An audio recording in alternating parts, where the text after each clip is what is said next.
Well, farmland auctions across many parts of the Midwest are picking up with a number of economic factors impacting buyers and sellers.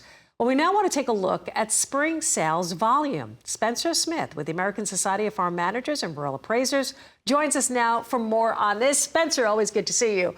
Let's talk about commodity prices influencing buyer preferences. Absolutely. There's a lot of influential factors that are coming into the land market here this spring. Traditionally, it's a slower time of the sales season, but commodity prices is one of those large influential factors, kind of one of the top three that we're keeping an eye on right now. Commodity prices, corn and soybean prices, obviously have kind of leveled off here. We're not seeing a reason for them to go much higher or much lower. Interest rates would be the second topic that influential piece that we are keeping an eye on. And sales volume. This is a much slower time of the year that we're entering into, and there's a lot of things that we're trying to keep track on. Sales volume, go ahead. No, I was going to say, you mentioned interest rates. They've got to be a major influence on sale prices, no? You absolutely correct. We do have mostly cash buyers that are in the marketplace, but as we know, most people are borrowing money when you're making $1 million purchase or a couple $1 million purchase.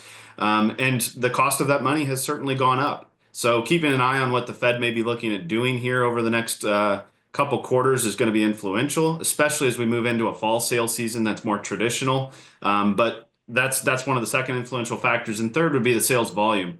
Right here in Central Illinois, we just do not have a volume of sales that we traditionally see. Our turnover rate of farms year over year is still very consistent, but we are just not seeing the volume that we have. So simple, supply demand economics.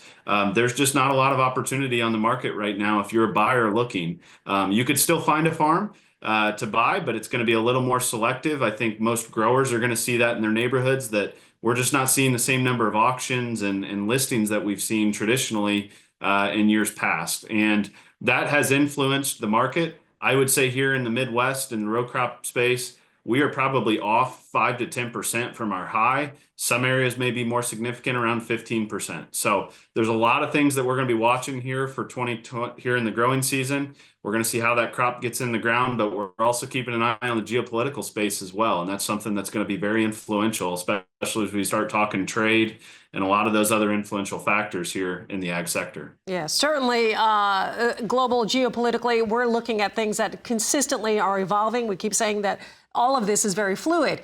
At this point, the change in sales volume, yes. How much of a change is it by region by region? Yeah, absolutely. Here in the Midwest space, in the row crop area, traditionally sales season is starting to taper off, but we're just not seeing the same volume that we saw a year ago or 2 years ago. I would say that's off probably another 30 to 40% from where we are. But granted, there's just not a lot of volume that happens in the spring timeframe. In the areas where we may have livestock sales, maybe you get up into kind of the dairy industry in the Pac Northwest, Wisconsin, Minnesota, areas that are feeling a little more distressed, we're starting to see some more distressed sales that are happening. But overall, things are down as far as the volume goes. But that is helping support prices, as we know with simple economics with supply and demand. So it seems like those prices are kind of leveling off. Like I said, 5 to 10% off of the peak. Maybe 15 to 20 in some areas, but just because the volume is down, the prices are holding kind of steady with where we're at, kind of a new normal. Going to present some opportunities for some folks, for sure. Spencer, always a pleasure. Thank you for joining us. Spencer Smith with the American Society of Farm Managers and Rural Appraisers.